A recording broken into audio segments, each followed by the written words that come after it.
예, 지난주 우리 큐티 말씀이 계속해서 에스겔서입니다. 지난주에 우리 25장에서 암몬 그리고 이제 모압에 대한 하나님의 심판의 메시지의 의미에 대해서 우리가 살펴봤었고, 그 이후에 26장에서부터는 이제 두로에 대한 심판의 메시지가 이어지게 되는데, 오늘 본문은 28장에 있는 내용입니다. 이 두로의 심판의 메시지가 26장에서 28장까지 세 장에 걸쳐서 이제 기록이 되게 됩니다. 두로 역시 암몬이나 모압처럼 사실 우리가 그다지 관심을 많이 갖는 이제 그런 나라, 그런 민족은 이제 아니죠. 어쩌면 두로라고 하면 그런 나라가 있었나라는 생각이 들 수도 있기도 하고, 들어봤다 하더라도 이 나라가 도대체 어디에 있는 거지? 라고 생각이 들 수도 있을 만큼 그다지 우리에게 관심이 많이 가는 그런 나라는 이제 아닙니다. 그런데 그럼에도 불구하고 에스겔서는 세 장에 걸쳐서 26장에서 28장까지 세 장에 걸쳐서 이 두로라는 나라의 심판을 기록을 하고 있습니다. 바로 뒤에 이제 29장에서부터 32장까지 애굽에 대한 심판의 메시지들이 이어지게 되는데, 애굽은 우리가 잘 알고 있는 전통적인 강호이죠. 그 애굽에 대한 심판 메시지가 총 4장에 걸쳐서 기록이 되는데, 이 두로라는 나라의 3장을 할애하고 있습니다. 이 심판의 메시지, 두로에 대한 심판의 메시지에 대한 이 양만 보더라도 우리는 두로라는 나라에 대한 하나님의 이 메시지의 무게감을 우리가 엿볼 수가 있는 것이죠. 두로는 분명히 애굽이나 아수르나 바벨론처럼 당시 고대 근동 지역의 강대국, 강호는 아니었습니다. 굉장히 작은 나라죠. 나라라고 할 수도 없을 정도로 사실 도시 국가입니다. 이스라엘 바로 위에 위치한, 지금은 이제 레바논이 있는 위치이고, 레바논 남부 쪽에 해당하는데, 그 지역에 그 당시에 그 지역 일대에 페니키아인들이 살고 있었는데, 그들 중에 일부가 세운 작은 도시 국가가 바로 이제 두로라는 이제 나라입니다. 두로는 이제 도시 국가이긴 한데, 보통 도시 국가가 하나의 도시로 형성되어 있는 반면, 두로는 이제 도시가 2개로 되어 있습니다. 하나는 섬에 있고, 이제 바다 한가운데 있고, 하나는 이제 육지에, 그 섬에서 가장 가까운 해안가에 위치한 그곳에 자리를 하고 있는데, 이 두 도시, 이제 섬 두로와 육지 두로의 그 바닷길 거리가 700에서 한 800m 정도 이제 떨어진 위치에 있습니다. 그래서 섬두로와 육지두로 이제 둘로 나뉘어져서 이제 관할이 되는데, 실제로 이제 왕궁이나 그들이 중요시 여기는 신전이나 여러 가지 이제 핵심 중요한 시설들은 대체로 다 이제 섬에 위치해 있게 됩니다. 그러니까 이제 두로라는 나라의 중심지는 육지 두로가 아니라 이제 섬 두로에 이제 해당하는 것이죠. 이런 이제 두로는 단순히 영토의 크기만 생각해 보면 굉장히 이제 미미해 보이는 작은 나라였습니다. 그런데 이 두로의 실제적인 당시의 영향력은 애굽이나 바벨론과 같은 강대국들에 뒤지지 않을 정도였습니다. 이유는 이 두로가 당시 그 지중해 뿐만 아니라 지중해로 연결되는 동서양 모든 지역의 모든 나라들의 무역의 최대 중심지에 있었기 때문입니다. 에스겔서 27장, 에스겔서 이제 두로에 대한 심판이 나오는 26장, 27장, 28장 가운데 27장에 보면 12절에서 25절까지의 이제 두로와 무역을 했던 나라들, 그 나라, 그 민족들이 어떤 물품으로 두로와 무역을 했는지 이런 내용들이 쭉 나오게 됩니다. 그 목록들을 쭉 보게 되면 정말 많은 나라들이 등장하게 되고 그 위치들이 뭐 팔레스타인 지역에 국한된 것이 아니라 지중해 아래쪽 위쪽 뭐 스페인 다시스부터 아프리카 쪽까지 그리고 동쪽으로는 아라비아 땅까지 동서양을 막론하고 수많은 나라들이 이 두로에서 무역을 하게 됩니다. 오늘날로 치면 전 세계 무역의 중심지 혹은 뭐 금융 중심지 역할을 했던 곳이다라고 볼 수 있을 정도의 이제 나라입니다. 그러니 사업과 무역을 통해서 이 나라가 부를 많이 축적하게 되죠. 당시 주변 나라들 심지어 강대국들보다 그들 못지않은 부를 이 두로라는 나라가 쌓아가게 됩니다. 그들이 이렇게 무역의 중심지가 될 수 있었던 이제 이유들이 몇 가지가 있는데 그 중에 가장 중요한 것 한 가지는 해양 기술입니다. 당시에 많은 나라들이 배를 만들 수는 있었지만 두로의 조선술처럼 두로가 만드는 배처럼 만들 수는 없었습니다. 보통은 이제 해안 연안 정도를 다니는 배들을 만들 수 있었는데 두로의 조선술은 배를 만드는 기술은 지중해 중앙도 뚫고 지나갈 수 있을 정도로 파도도 강하게 견딜 수 있을 정도의 튼튼한 배를 두로가 독자적으로 만들 수 있었습니다. 특히 우리가 레바논의 백향목 이런 이야기들을 많이 듣듯이 바로 그 지역이 또한 레바논의 백향목이 나오는 지역이기도 했고 온갖 잣나무와 배를 견고하게 해주는 수많은 자원들을 활용해서 그리고 그들이 가지고 있는 높은 기술력으로 튼튼한 배 그리고 많은 짐을 실을 수 있는 효율적인 배를 그들이 만들어 냈었습니다. 그리고 실제로 그런 배를 가지고 지중해를 오가면서 항해 기술까지도 앞서가게 되죠. 그렇게 그 배들을 통해서 조선술도 뛰어나게 되고 항해술도 뛰어남이 입증되면서 주변 강대국들조차도 이 두로의 그런 기술들을 도움을 받아서 의지하여서 도움을 받을 수밖에 없었던 것이 이제 당시 상황입니다. 그런 이유 때문에 이런 해양 기술 때문에 두로가 이제 무역상의 그 지역의 모든 많은 나라들의 이제 무역의 중심지가 될 수밖에 없었던 것이죠. 그 당시 그들과 교류할 수 있는 모든 나라의 물자가 다 이 두로를 통하게 되고 그렇게 해양 기술을 통해서 중개 무역 등을 하면서 높은 차익들을 남기고 그들이 부를 이제 쌓아가게 되었습니다. 이게 이제 첫 번째 이유고 또 하나 독특한 것은 우리가 성경에서 종종 보게 되는 자색 옷감 이야기.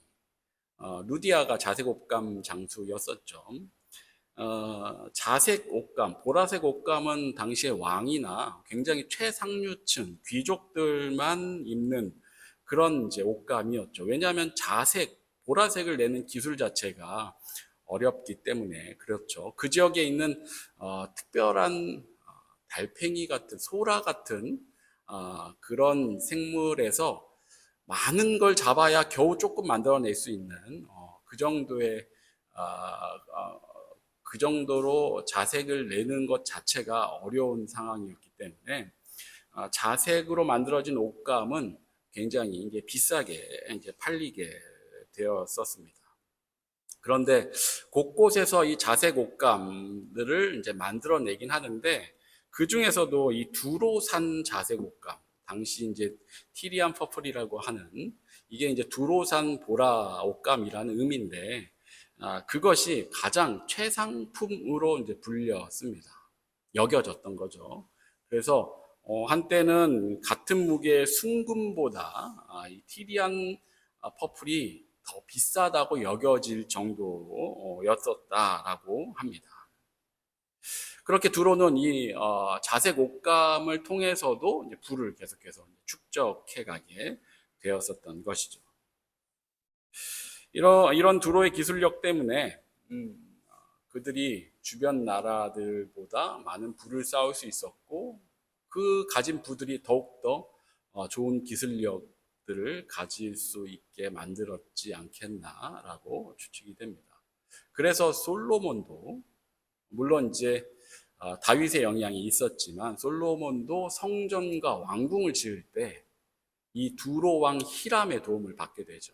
그래서 두로의 기술력과 기술자들, 그리고 인력들을, 그리고 자재들을 그곳에서 가져와서 성전과 왕궁을 이제 짓게 됩니다. 이 정도로, 아주 작은 나라인데 이 정도로 기술력을 가지고 부를 가지고 있다. 이렇다면 사실 이제 우리가 연상해 볼 수 있는 것이 주변 강대국들이 가만히 두지 않겠는데? 라는 생각이 들 수 있습니다. 실제로 주변 강대국들이 두로를 늘 넘보았을 겁니다. 그런데 그런 과정 가운데도 두로가 건재할 수 있었던 이유는 섬 두로가 중심지인데 이게 바다 한가운데 서 있는 요새이고 육지로부터 7, 800m나 떨어져 있다 보니 해양 기술 군사력이 있어야 이제 넘볼 수 있는 성이 되는 겁니다. 하지만 당시 모든 강대국들은 육지 위주, 육상 위주의 이제 군사력들을 보유하고 있다 보니까 이 두로 섬을 공략하는 것이 결코 쉽지가 않았던 겁니다. 실제로 이제 남유다를 점령한 바벨론이 13년 동안 이제 이 두로를 포위하고 있었지만 육지에 있는 두로만 겨우 무너뜨릴 수 있었고 섬 두로는 점령할 수가 없었습니다. 이렇다 보니 두로는 비록 영토는 작을지언정 부유한 물질과 압도적인 기술로 주변 나라들 위에 서 있는, 그 어느 나라도 넘볼 수 없는 기고만장한, 어떻게 보면 인간적인 교만의 최정점에 두로가 이제 서게 됩니다. 그 내용이 오늘 본문에 그대로 담겨 있는 겁니다. 여러 가지 내용들 26장부터 28장까지 말씀하시는데 오늘 본문에 특별히 그 두로의 교만에 대한 모습이 담겨져 있죠. 또 여호와의 말씀이 내게 임하여 이르시되 인자야 너는 두로 왕에게 이르기를 주 여호와께서 이같이 말씀하시되 내 마음이 교만하여 말하기를 나는 신이라 내가 하나님의 자리 곧 바다 가운데 앉아 있다 하도다 내 마음이 하나님의 마음 같은 채 할지라도 너는 사람이요 신이 아니거늘 내가 다니엘보다 지혜로워서 은밀한 것을 깨닫지 못할 것이 없다 하고 내 지혜와 총명으로 재물을 얻었으며 금과 은을 곳간에 저축하였으며 내 큰 지혜와 내 무역으로 재물을 더하고 그 재물로 말미암아 내 마음이 교만하였도다. 방금 말씀드린 설명을 들으니 이 내용이 좀 납득이 좀 더 쉽게 되실 겁니다. 2절의 말씀처럼 그들의 교만이 두로는 스스로를 신처럼 여길 정도까지 이제 되었습니다. 바다 한가운데에 앉아있는 그들의 섬 요새는 마치 신의 요새처럼 아무도 점령할 수 없는 난공불락의 섬으로 여겨졌고 실제로 그걸 통해서 그들이 그와 같은 자부심을 가지고 있었던 겁니다. 3절에서는 그들의 지혜의 교만을 얘기합니다.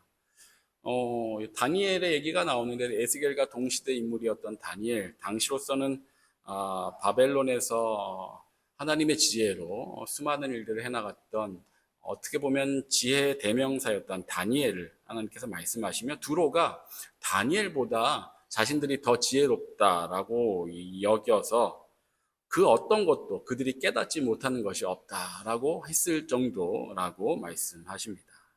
4절에서 그 지혜와 총명으로 그들이 재산을 모아 금과 은을 쌓아두었고 그렇죠. 아까 말씀드렸던 대로 그들의 그런 지혜와 기술력으로 그들이 부를 쌓게 됩니다. 5절에서 그런 지혜와 기술과 무역으로 수없이 모아들인 그 재물로 인해서 그들이 더욱더 교만해졌다. 라고 말씀합니다.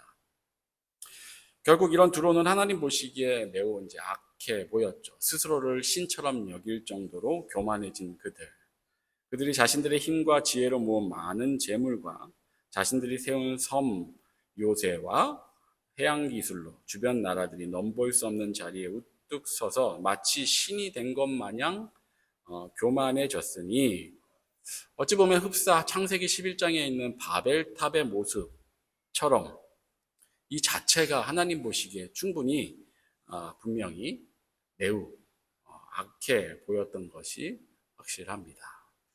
하지만 지난 주일에도 우리가 살펴본 것처럼 하나님께서 에스겔에게 이 두로의 심판에 대한 메시지를 주신 것은 두로를 위함이 아니죠. 이 메시지는 이스라엘을 위함이었습니다. 그리고 그 메시지를 들을 대상은, 에스겔을 통해서 이 메시지를 들을 이스라엘 백성들은 지금 바벨론의 포로로 잡혀가서 포로 생활로 고난 가운데 있는 그런 남유다 백성들이죠. 그들을 위해서 이 두로에 대한 이 심판의 메시지를 하나님께서 에스겔을 통해 말씀해 주신 겁니다. 이유가 있겠죠. 이스라엘은 평소 두로를 우러러 봐왔었던 겁니다. 27장의 두로와의 무역 리스트에 아까 말씀드렸던 여러 나라들의 무역 리스트들이 그 가운데 27장에 있다고 말씀드렸는데, 거기에 17절에 보면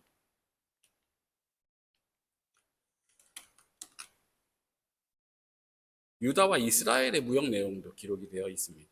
17절에 유다와 이스라엘 땅 사람이 내 상인이 되었으며 민닛 밀과 과자와 꿀과 기름과 유향을 내 물품과 바꾸어 갔도다. 특별한 지역에서 나는 그런 이제 밀, 과자, 꿀, 기름, 유향 이런 것들을 가지고 가서 두로에서 무역을 이스라엘 사람들이 해왔었다라는 겁니다. 그런데 기껏해야 그들이 가지고 간 건 농산품이죠. 어떤 특별한 기술을 가지고 그들만이 만들 수 있는 무언가는 아니었던 겁니다. 이스라엘은 두로가 가진 지혜와 기술을 사실 도저히 흉내조차 낼 수 없었던 처지에 있었던 거죠. 그들은 두로를 보면서 두로의 그런 지혜와 기술을 통해 불을 쌓으며 스스로를 지켜내는 그런 두로가 이스라엘 보기에는 나라도 굉장히 작은데, 그럼에도 불구하고 그런 불을 쌓고 자기의 나라를 지켜내는 그들의 모습이 경이로워 보였을 수 있는 겁니다. 그러니 이스라엘 전성기의 다윗과 솔로몬 때조차도 두로와 우호 관계를 맺고 그렇게 유지하면서 솔로몬 성전과 왕궁을 그들의 도움을 받아서 짓게 되는 것이죠. 지금도 남유다는 바벨론의 점령을 당하여서 포로로 잡혀갔는데, 아까 말씀드렸던 대로 바벨론이 13년 동안 섬 두로를 점령하지 못하였습니다. 그 모습을 보면서 두로가 여전히 바벨론의 공격에도 건재하게 버티고 있는 것을 보니 그들이 두로를 더욱더 경이롭게 여기지 않을 수가 없었던 것이죠. 그러니 포로 생활을 하면서, 고달픈 포로 생활을 하고 있으면서도 이스라엘은 두로의 그 길이, 두로가 가는 저 길이 참으로 살 길이구나 라고 여겼을 수 있는 겁니다. 두로처럼 스스로의 지혜로 신의 요새를 세우고 불을 쌓고 힘을 키워야 이런 강대국들의 속국이 되지 않고 포로가 되는 고통과 괴로움을 겪지 않고 나라를 지켜낼 수 있겠구나, 민족을 지켜낼 수 있겠구나 라는 그런 생각들을 그들이 포로 생활을 하면서도 할 수 있게 되었을 것입니다. 그래서 하나님께서 두로의 심판 메시지를 에스겔을 통해 포로 생활하고 있는 이스라엘 백성들에게, 남유다 백성들에게 보내신 것이죠. 이스라엘이 지금 고난을 겪는 이유는 이스라엘 자신의 힘이 부족해서가 아니었죠. 이스라엘은 하나님의 말씀을 청종하지 않았기 때문이었죠. 하나님보다 다른 것을 더 좋아했기 때문에 결국 기다리고 참아주고 밀어주셨던 하나님이 아버지의 마음으로 자식을 징계하듯 지금 혼내주고 있는 중이었습니다. 지난 주일에도 우리가 살펴봤던 것처럼 암몬에 대해서 그와 같은 하나님의 분노, 진노를 하신 이유도 자식을 벌하신 아버지의 마음으로 암몬에 대해서 분노하셨던 것이죠. 그처럼 하나님은 지금 이스라엘 때문에 함께 마음 아파하시면서 이스라엘이 결국 어떻게든 바르게 돌아올 수 있기를, 그 징계 이후에 그러기를 바라고 원하고 계셨습니다. 그런데 이스라엘은 그런 중에도 두로와 같은 나라를 바라보면서 또 다른 생각을 하는 겁니다. 자신들의 힘이 부족해서, 자신들이 더 부유하지 못해서, 자신들이 더 강하지 못해서 우리가 이 꼴을 당하고 있구나. 그래서 하나님께서 두로에 대한 메시지를, 두로에 대한 심판의 메시지를 그래서 이스라엘 백성들에게, 포로로 잡혀가 있는 남유다 백성들에게 말씀해 주십니다. 이스라엘은 아무리 자신들의 힘을 키워도 그들이 하나님을 버리게 되면 그들이 키워온 모든 힘, 아무것도 쓸모가 없게 됩니다. 반면에 이스라엘이 아무리 약하고 보잘것없게 되어도 하나님만 놓치지 않는다면 그들은 그 어떤 나라보다 위대해지고 풍요로워지고 평안해지게 됩니다. 이스라엘은 이 사실을 놓치지 말아야 했습니다. 그러니 하나님께서는 이스라엘이 벌을 받는 중에 두로를 보며 잘못 깨닫기를 원치 않으셨던 것이죠. 그래서 그들이 우러러보던 그 두로의 심판을 말씀합니다. 그 교만한 두로가 에스겔에게 주신 이 예언의 말씀처럼 실제로 무너지게 됩니다. 하나님께서 그에게 예언해 준 그 말씀처럼 그들이 무너지게 되는데, 바벨론은 두로를 점령하지 못했지만 이후에 알렉산더 대왕이 이 두로, 섬 두로를 점령을 하게 되는데 한 7개월 동안 그 섬 두로와 육지 사이에 7, 800m 되는 그 바닷길에 길을 만듭니다. 육지 두로의, 바벨론이 무너뜨렸던 육지 두로의 잔해들을 바다에 쏟아붓고 흙과 나무와 모든 것들을 쏟아부어서 폭 60m에, 그리고 길이 7, 800m가 되는 개척둑이라고 해야 되나요?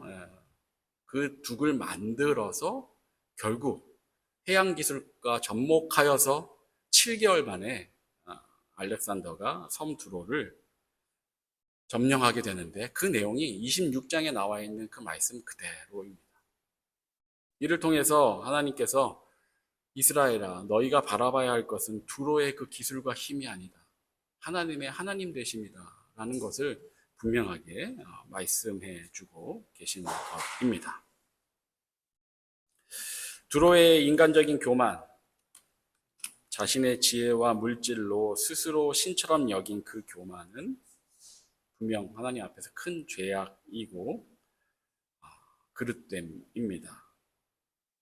하지만 오늘날 이 시대에도 당시의 두로처럼 인간이 이렇게나 높이 설 수 있나 싶을 정도의 어떤 첨단 기술이나 막강한 금융 시스템이나 우주공학들, 이런 것들이 곳곳에 나타나고 이제 가까이에서 활용되고 있습니다. 이젠 정말 우리가 살기 위해서, 내가 나를 지키기 위해서, 혹은 내 가정을 지키기 위해서는 이런 시대에 이런 흐름을 쫓아가야 되는 것이 아닌가. 이런 부와 실력과 힘과 능력을 키우지 않으면 도태되고 여기서 살아남지 못할 것 같아 보이는 그런 시대를 우리가 살아가고 있습니다. 이 시대 모든 사람들이 당시 이스라엘처럼 그렇게 세상 위에 우뚝 선 두로를 바라보면서 동경하고 또 그것을 쫓아가고자 모두가 발버둥치며 그렇게 살아갑니다. 그리고 하나님의 자녀된 우리도 그렇게 살아갑니다. 교회를 다녀도 세상의 그 가치 기준에 함께 동요되고 함께 휩쓸려 갑니다. 아무리 신앙생활을 해도 바로 눈앞에서 일어나는 시대의 변화와 그 강력한 시류에 함께 휩쓸려 가면서 마음이 불안해지고 결국 내가 가진 물질과 실력과 혹은 인맥과 환경과 조건들, 이런 것들을 더 붙들고 의지하고 싶게 됩니다. 그런 면에서 보면 우리도 이미